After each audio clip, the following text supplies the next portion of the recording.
इससे पहले वाले लेक्चर में हमने डिटेल से पढ़ लिया था कि एक्साई और ईटा जो नए वेरिएबल हैं वो कैसे चूज करते हैं। वो सारी हमने डिटेल कुछ रिस्ट्रिक्शंस लगा के ईटा पे और जैकोबियन की प्रॉपर्टी यूज करके तो वो हमने एक्साई और ईटा चूज किए थे। वही इधर ये समरी लिखी हुई है, the transformation constructed in this manner is xi is equal to x, यानी कि ट्रांसफॉर्मेशन जो यूज होगी इस तरह जो कंस्ट्रक्ट करेंगे वो एक्साई एक्स के इक्वल, हमने कहा कि एक्साई को एक्स रख लेते हैं और eta is equal to eta function of x y, यानी एक्साई सिंपल एक्स का फंक्शन होगा और ईटा जो है वो फंक्शन ऑफ एक्स वाई होगा। और ईटा हम कैसे चूज करेंगे ये डिटेल से पढ़ा है, वही चीज इधर लिखी हुई है, where eta x y is equal to k is the general solution of the OD d y by d x is equal to b x y over a x y. ये जो है हमारे पास, यानी जो ईटा किधर से आएगा, जो इस डिफरेंशियल इक्वेशन को सॉल्व करने से इसका जो जनरल सॉल्यूशन आएगा वो एक साइड पे कांस्टेंट रख देंगे तो दूसरी साइड पे जो फंक्शन ऑफ एक्स वाई होगा वो हमारे पास ईटा एक्स वाई हम कंसिडर कर लेंगे। और बी और ए कहाँ से हम चूज करेंगे, वो जो हमारे पास गिवन पार्शियल डिफरेंशियल इक्वेशन होगी, ए यू एक्स का जो कोफिशिएंट होगा वो ए होता है और यू वाई का जो कोफिशिएंट होता है वो बी होता है। तो इस तरह हम ये दोनों चूज कर लेंगे डिफरेंशियल इक्वेशन। तो एक्साई और ईटा दोनों चूज करके, जब एक्साई और ईटा दोनों चूज कर लेंगे तो फिर इसकी जो इक्वेशन बनेगी एक्साई और ईटा की फॉर्म में वो ये बनेगी, a xi x plus b xi y u xi plus a eta x plus b eta y u eta plus c u is equal to 0। अब ये हमने नए कोऑर्डिनेट्स में चेंज कर दिया इक्वेशन एक्साई और ईटा की फॉर्म में। लेकिन इस इक्वेशन से अगर देखें तो ये जो इक्वेशन है अभी ये उस तरह जिस तरह हमने पहले देखा था कि वो पूरी इक्वेशन हमने लिखी है, लेकिन अजम्पशन हमने क्या ले ली थी कि ये चीज़ ज़ीरो होनी चाहिए। तो जब ये चीज़ ज़ीरो हो जाएगी तो ये जो इक्वेशन है ये सिंपल फॉर्म में आ जाएगी, a xi eta u xi plus c xi eta u is equal to 0। अब ये सिंपल फॉर्म जो है इसको क्या कहेंगे, it is called the canonical form of the linear equation a x y u x plus b x y u y plus c x y u is equal to 0। ये हमारे पास जो linear homogeneous first order partial differential equation है उसकी ये canonical form आ जाएगी। अब देखें ये जो कैनोनिकल फॉर्म है ये एक सिंपल फॉर्म अब बन गई है with respect to xi derivative है। सिंपली हम विद रिस्पेक्ट टू एक्साइड जब उसको इंटीग्रेट करेंगे तो हमारे पास कोई यू आ जाएगा, यू फंक्शन आ जाएगा, फिर उसमें दोबारा हम एक्स वाई पुट कर देंगे। तो इसको हम कहते हैं, ये जो सिंपल फॉर्म है इसको हम कहते हैं कैनोनिकल फॉर्म इस पार्शियल डिफरेंशियल इक्वेशन की। In case of inhomogeneous equation, अगर हमारे पास ये जो first order linear partial differential equation है ये नॉन होमोजीनियस हो तो उसके लिए फिर ये इस टाइप की यानी नॉन होमोजीनियस इक्वेशन हो, a x y u x plus b x y u y plus c x y u d x y, यानी यहाँ पे ये जो फंक्शन हो एक्स वाई का ये ज़ीरो ना हो राइट साइड पे, तो फंक्शन ज़ीरो ना हो, नॉन ज़ीरो फंक्शन हो, तो उसकी जो कैनोनिकल फॉर्म आएगी वो इस तरह लिखी जा सकती है, a xi eta u xi plus c xi eta u is equal to d xi eta. इस तरह कैनोनिकल फॉर्म लिख के फिर इसको सॉल्व किया जा सकता है। या अगर डायरेक्टली जब हम सॉल्यूशन इसका फाइंड कर लें होमोजीनियस पार्ट का और उसको एक्स वाई में कन्वर्ट कर लें, और अगर हम उससे भी आगे डायरेक्टली एक्स वाई में ही पार्टिकुलर सॉल्यूशन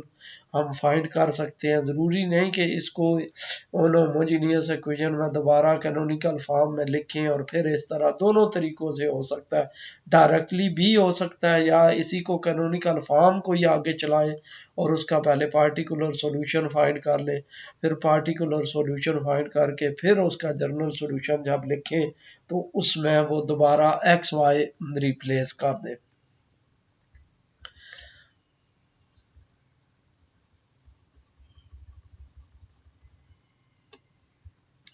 अब ये जो सारा पिछली वीडियो में पढ़ा है, जो डिटेल से पढ़ा है सारा, और यहाँ तक इस सारा जो प्रोसीजर अप्लाई करेंगे, यानी जनरल हम स्टेप्स लिखते हैं कि कोई भी linear first order partial differential equation हो तो उसके लिए हम उसको कैसे सॉल्व कर सकते हैं, वो 3-4 पॉइंट माइंड में होने चाहिए। जब वो 3-4 पॉइंट्स माइंड में रख के तो जब हम सॉल्व करेंगे तो कोई भी जो लीनियर होमोजीनियस या non homogeneous first order partial differential equation है उसका जर्नल सॉल्यूशन लिखा जा सकता है। देखिए जी, working steps for finding general solution of linear homogeneous equation. तो इसके वर्किंग स्टेप्स देखते हैं कि ताकि माइंड में हो कि स्टेप 1 पे ये करना है, स्टेप 2 में ये करना है, स्टेप 3 में ये करना है। फिर इस तरह इजीली क्वेश्चन सॉल्व हो जाते हैं। स्टेप 1 क्या है जी? Identify a b c d. First step में तो आपने ये करना है कि जो भी हमारे पास गिवन पार्शियल डिफरेंशियल इक्वेशन होगी उसके जो कोफिशिएंट्स हैं ए बी सी डी वो आइडेंटिफाई करने पड़ेंगे कि वो कौन कौन से आ रहे हैं जी। स्टेप 2 में क्या है जी कि choose xi is equal to x. Xi हम चूज कर लेंगे, हर सिंपलिसिटी के लिए हमने चूज किया एक्साई एक्स सिंपल फंक्शन, क्योंकि इससे जब हमारा वो जैकोबियन नॉन जीरो आ रहा था तो हमें ज़रूरत ही कोई नहीं है कोई कॉम्प्लिकेटेड फंक्शन एज्यूम करने की, तो हम इसको एक्साई को एक्स ही चूज कर लेंगे।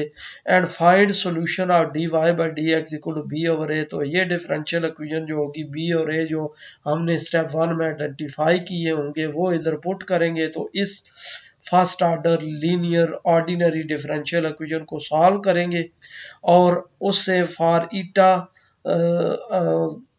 के लिए इसको सॉल्व करेंगे और वो जो हमारे पास सॉल्यूशन इसका आएगा eta x y is equal to k, उससे ईटा हम चूज कर लेंगे। जब एक्साई और ईटा चूज कर लेंगे फिर एक्साई और ईटा की फॉर्म में जब हम वो चीज़ें वहाँ पे पुट करेंगे इक्वेशन में तो हमारे पास सिंपल के इक्वेशन ये बन जाएगी a u xi plus e u is equal to zero जो हमने थ्योरी में पढ़ा था। फिर इस इक्वेशन को हम सॉल्व करेंगे। जब इस इक्वेशन को हम सॉल्व करेंगे तो जर्नल सॉल्यूशन इसका फाइंड करेंगे तो वो जर्नल सॉल्यूशन आएगा एक्साई और ईटा की फॉर्म में। तो फिर जो जर्नल सॉल्यूशन आएगा एक्साई और ईटा की फॉर्म में तो उसमें एक्स वाई जब करेंगे तो वो हमारे पास आ जाएगा जर्नल सॉल्यूशन होमोजेनियस पार्ट का आ जाएगा। Find the particular solution of a u xi plus c u is equal to d. अब इस इक्वेशन को यूज करके तो हम पार्टिकुलर सॉल्यूशन फाइंड करेंगे where a c and d are functions of xi and eta. और यहाँ पे याद रखना है कि ये जो ए बी सी डी होंगे ये फंक्शन ऑफ एक्साई और ईटा यूज करने हैं, ओरिजिनल तो वो फंक्शन ऑफ एक्स वाई होंगे, लेकिन जब हम एक्साई और ईटा चूज कर लेंगे तो फिर वो जो ए बी सी डी हैं उनको भी इन टर्म्स ऑफ एक्साई और ईटा चेंज करेंगे। ये आगे हम क्वेश्चन में देखेंगे कि कैसे उनको इन टर्म्स ऑफ एक्साई और ईटा लिखते हैं। तो ये पार्टिकुलर सॉल्यूशन फाइंड करने के लिए अगर तो डायरेक्टली पार्टिकुलर सॉल्यूशन वो एक्स वाई की फॉर्म में रहते हुए, क्योंकि पार्टिकुलर सॉल्यूशन से वो हमारे पास जो जर्नल सॉल्यूशन है होमोजीनियस पार्ट का वो अलग हम फाइंड कर लेंगे। तो पार्टिकुलर सॉल्यूशन डायरेक्टली भी फाइंड किया जा सकता है। अगर डायरेक्टली ना फाइंड करें, डायरेक्टली का मतलब है कि एक्स वाई में भी रहते हुए उसका फाइंड करने सॉल्यूशन पार्टिकुलर सॉल्यूशन, या इसकी ये कैनोनिकल फॉर्म ले ले और उससे पार्टिकुलर सॉल्यूशन फाइंड करके तो फिर उसके बाद उसको दोबारा एक्स वाई में चेंज कर दे। तो स्टेप 4 में क्या करना है जी? Write the general solution and transform it in functions of x y. तो स्टेप 4 पे हम क्या करेंगे कि उसका जर्नल सॉल्यूशन लिखेंगे और फिर जर्नल सॉल्यूशन लिख के तो उसको ट्रांसफॉर्म कर देंगे एक्स वाई में, तो वो हमारे पास उस प्रॉब्लम का जर्नल सॉल्यूशन आ जाएगा linear non homogeneous partial differential equation का। तो जनरली हम यानी जर्नल सॉल्यूशन ये वर्किंग स्टेप्स हैं जिससे हम कोई भी जो linear homogeneous first order non homogeneous या homogeneous first order partial differential equation है उसका जनरल सॉल्यूशन फाइंड किया जा सकता है जी। अब प्रैक्टिस के लिए एक एग्जांपल देखते हैं। Find the general solution of the linear equation x u x minus y u y plus y square u is equal to y square. तो एक्स वाई पे रिस्ट्रिक्शन क्या है कि ये नॉन जीरो होने चाहिए। अब इस non homogeneous linear first order partial differential equation का सॉल्यूशन हमने फाइंड करना है। तो स्टेप वन में क्या करेंगे, पहले आइडेंटिफाई करेंगे ए बी सी डी। तो यू एक्स का जो कोफिशिएंट है वो ए होता है, यू वाई का कोफिशिएंट बी होता है और सी होगा यू का कोफिशिएंट, और जो फंक्शन होगा यू के बगैर एक्स वाई का फंक्शन वो डी होगा। तो इस तरह हमने a b c d define कर रही हैं। स्टेप टू क्या करना था कि choose xi is equal to x, ये फिक्स है, हर किसी में हम एक्स ही चूज कर लेंगे। फॉर ईटा हम क्या करेंगे, d y by d x equal to b over a, differential equation लिख दिया। बी हमारा माइनस वाई है और ए हमारा एक्स है, तो d y by d x लिख दिया माइनस वाई ओवर एक्स। अब इसको रीअरेंज करेंगे तो d y over y is equal to minus d x over x. इस तरह natural log of y is equal to minus natural log of x plus natural log of k, हमने constant को लिख दिया integrate करके। तो ये x को फिर इसको इस टर्म को इधर ले आए, natural log of y plus natural log of x, तो ये आ गया नेचुरल लॉग ऑफ के। फिर natural log of x y is equal to natural log of k लिख दिया। एक्सपोनेंशियल लेंगे तो x y is equal to k equal आ जाएगा। अब एक्स वाई जब के इक्वल आ गया तो ये जो हमारे पास होता है लेफ्ट हैंड साइड में जो फंक्शन ऑफ एक्स वाई है उसको हम ईटा लिख लेते हैं। तो इसको हमने लिख दिया eta is equal to x y. अब ए एक्स वाई और ए सी ए बी सी डी जितने हैं उनको एक्साई और ईटा में चूज कर लें। ए और सी बेसिकली इन्वॉल्व है तो हम ए और सी को एक्साई और ईटा में चूज कर लेंगे। तो ए हमारे पास देखें ए एक्स वाई एक्स के इक्वल है, तो एक्स हमने चूज किया हुआ है एक्साई। सी हमारे पास है वाई स्क्वेयर, तो एक्स स्क्वेयर से मल्टीप्लाई भी कर दिया और डिवाइड भी कर दिया। तो एक्स वाई हमारा ईटा है, तो ये सी हमारे पास आ गया eta square over xi square. तो अब इस डिफरेंशियल इक्वेशन को लिखेंगे a u xi plus c is equal to zero.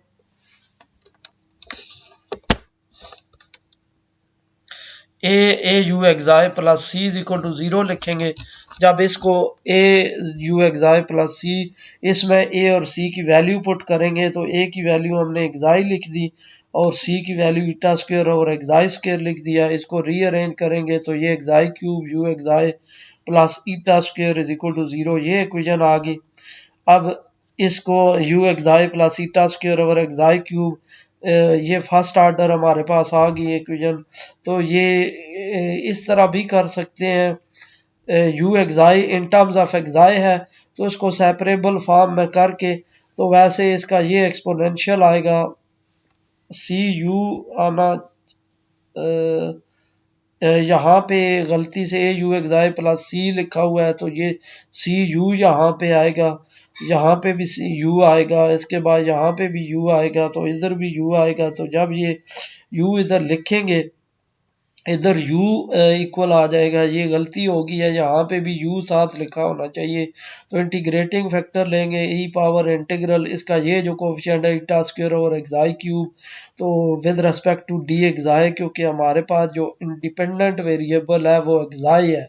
तो इस तरह जब इसको इंटीग्रेट, ये वही ऑर्डिनरी डिफरेंशियल इक्वेशन की थ्योरी यूज हो रही है जिसमें हम इंटीग्रेटिंग फैक्टर लेके तो उसको सॉल्व करते होते हैं। तो इसका एक्सपोनेंशियल आ जाएगा minus eta square over two xi square e power minus, ये हमारे पास जब इंटीग्रेटिंग फैक्टर आ जाएगा जब इस डिफरेंशियल इक्वेशन के साथ वो मल्टीप्लाई करेंगे तो ये कंप्लीट डिफरेंशियल बन जाएगा e power minus xi eta square over two xi square u xi equal to zero. तो यहाँ पे जब हम इसको इंटीग्रेट करेंगे तो विद रेस्पेक्ट टू जब एक्साई इसको इंटीग्रेट करेंगे तो हमारे पास ये कांस्टेंट आ जाएगा, कांस्टेंट आ जाएगा। तो ये कांस्टेंट जो है वो फंक्शन, क्योंकि विद रेस्पेक्ट टू एक्साई हम कर रहे हैं तो फिर इसको function of eta as a constant लिख देंगे।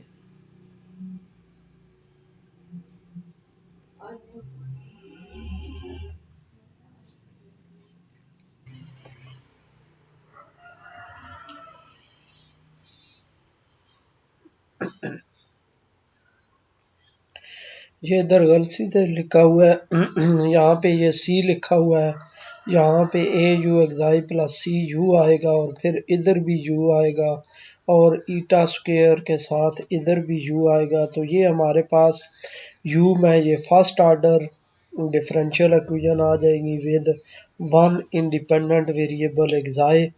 तो फिर इसको जब इधर भी u मल्टीप्लाई करेंगे हम, जब u इधर भी लिखेंगे तो फिर हम इसको फर्स्ट आर्डर जो लीनियर ये डिफरेंशियल इक्वेशन है विद इंडिपेंडेंट वेरिएबल एक्साई, हम इसको सॉल्व करेंगे। जिस तरह हम ओडी में एक मेथड पढ़ा हमने इंटीग्रेटिंग फैक्टर का, तो इसका इंटीग्रेटिंग फैक्टर ले लेंगे। आपको पता है कि वो जो डिपेंडेंट वेरिएबल के साथ होता है वो इसका इंटीग्रेटिंग फैक्टर होता है। तो ई स्क्वेयर ईटा स्क्वेयर एक्साई क्यूब, और इसमें जो इंडिपेंडेंट वेरिएबल होता है उसके अकॉर्डिंग ये इंटीग्रेट करते हैं तो ये डी एक्साई आ गया। तो ये जब इंटीग्रेट करेंगे तो ई पावर ईटा स्क्वेयर एक्साई -2 और -2, और ये आ गया ई पावर माइनस ईटा स्क्वेयर और 2 एक्साई स्क्वेयर। तो ये कंप्लीट डिफरेंशियल बन जाएगा। तो ये आ जाएगा d of e power minus eta square और 2 xi square u xi is equal to 0। तो जब इंटीग्रेट करेंगे तो जो मिसिंग, आपको पता है कि जब ये हम एक से ज़्यादा इंडिपेंडेंट वेरिएबल हूँ, तो जब हम एक इंडिपेंडेंट वेरिएबल के अकॉर्डिंग उसको इंटीग्रेट करते हैं तो जो कांस्टेंट ऑफ इंटीग्रेशन है वो दूसरा वेरिएबल लिखा जाता है, क्योंकि दूसरे को एज अ कांस्टेंट ट्रीट कर रहे होते हैं। तो जब इंटीग्रेट करेंगे तो e power minus eta square over 2 xi square u is equal to f of eta. फिर इसको इधर ले जाएंगे तो u is equal to f of eta e power eta square over 2 xi square. ये हमारे पास सॉल्यूशन आ गया। Thus the general solution of x u x minus y u y plus y square u is equal to 0, यानी homogeneous part का जो journal solution है वो हमने फाइंड कर लिया है। u is equal to f of eta e power eta square और 2 एक्साई स्क्वेयर। तो ईटा हमारे पास होता है एक्स वाई और ई की पावर आगे ईटा की जगह पे एक्स स्क्वेयर और वाई स्क्वेयर और 2x स्क्वेयर आ गया। तो ये आ गया जी f of x y into e power y square over 2। और इस तरह ये हमने जर्नल सॉल्यूशन फाइंड कर लिया। ये जो हमारे पास linear homogeneous first order partial differential equation है उसका। आगे पार्टिकुलर सॉल्यूशन के लिए, अब आप देखें पार्टिकुलर सॉल्यूशन में ये जो डिफरेंशियल इक्वेशन है x u x minus y u y plus y square u is equal to 0 is equal to y square. अब इसके लिए पार्टिकुलर सॉल्यूशन के लिए हम क्या करते होते हैं कि जो हमारे पास फंक्शन होता है नॉन होमोजीनियस जो बना रहा होता है उसकी नेचर को देखते हैं। अगर तो वो पोलिनोमियल हो तो हम उसी फॉर्म में पोलिनोमियल में पार्टिकुलर सॉल्यूशन सपोज कर लेते हैं। अगर वो एक्सपोनेंशियल हो तो हम एक्सपोनेंशियल की फॉर्म में वो पार्टिकुलर सॉल्यूशन सपोज करते हैं। अगर वो हमारे पास ट्रिग्नोमेट्रिक हो तो फिर साइन कॉस की फॉर्म में वो हम पार्टिकुलर सॉल्यूशन उसका सपोज करते हैं। तो इधर ये पोलिनोमियल है किस्म की, ये डिग्री 2 है वाई स्क्वेयर, तो हमने एक पार्टिकुलर सॉल्यूशन इसका सपोज कर लिया a y square plus b y plus c. अब u हमारे पास हमें चाहिए यू एक्स चाहिए और यू वाई चाहिए, फिर इसका u with respect to x 0 हो जाएगा और यू वाई क्या आ जाएगा 2a वाई प्लस बी। तो यू एक्स और यू वाई और फिर u, ये सारी वैल्यू जब यहाँ पे पुट करेंगे यू एक्स तो 0 आ गया इधर, तो यू वाई हमारे पास इसके इक्वल हमने लिख दिया प्लस वाई स्क्वेयर और यहाँ पे u की वैल्यू पुट कर दी is equal to y square. फिर इसको सिंप्लीफाई करेंगे। अब ये फोर्थ डिग्री है इधर और इधर सेकंड डिग्री है, तो हम सब जब इधर कंपेयर करेंगे पहले y4 के जो कोफिशिएंट कंपेयर करेंगे तो इधर उसका कोफिशिएंट है a और राइट साइड पे उसका कोफिशिएंट है 0, तो ये इज इक्वल टू 0 आ गया। जब y क्यूब का कोफिशिएंट हम कंपेयर करेंगे तो इधर हमारे पास b और इधर हमारे पास 0 है उसका कोफिशिएंट, तो b 0 आ गया। और y स्क्वायर का जब कोफिशिएंट हम कंपेयर करेंगे तो वो क्या आ जाएगा -2a और plus c is equal to 1। अब 2a हमें पता है, पहले हमने फाइंड कर लिया कि a 0 के इक्वल है, तो c की वैल्यू आ गई 1।